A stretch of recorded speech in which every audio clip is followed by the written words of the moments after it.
बबुआन जी से रंग डलावे के पड़ी, होली में चोली खोलावे के पड़ी। बबुआन जी से रंग डलावे के पड़ी, होली में चोली खोलावे के पड़ी।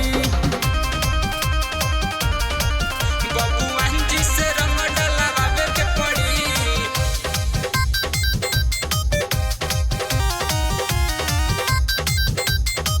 होली में चोली खोलावे के पड़ी।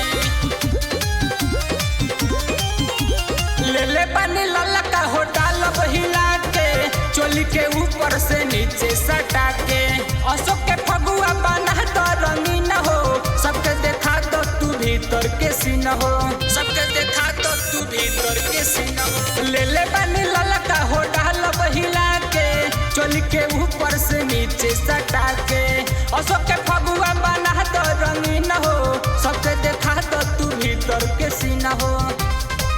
तोहर दुनो फूलवा न दबावे के पड़ी, दबावे के पड़ी। बबुआन जी से रंग डलावे के पड़ी, होली में चोली खोलावे के पड़ी। बबुआन जी से रंग डलावे के पड़ी, होली में चोली खोलावे के पड़ी। होली में चोली खोलावे के पड़ी।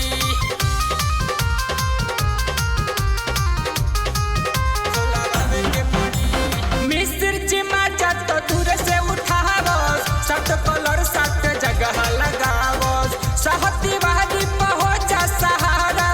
अशोक के फगुआ भर कर गुजारा, अशोक के फगुआ भर कर गुजारा। मिस्र जी महाजा तो दूर से उठावस, सात कलर सात जगह लगावस, सहती बारी पहुंचा सहारा। अशोक के फगुआ भर कर गुजारा। राजा गोलू विशाल के बतावे के पड़ी, बतावे के पड़ी। बबुआन जी से रंग डलावे के पड़ी, होली में चोली खोलावे के पड़ी। बबुआन जी से रंग डलावे के पड़ी, होली में चोली खोलावे के पड़ी।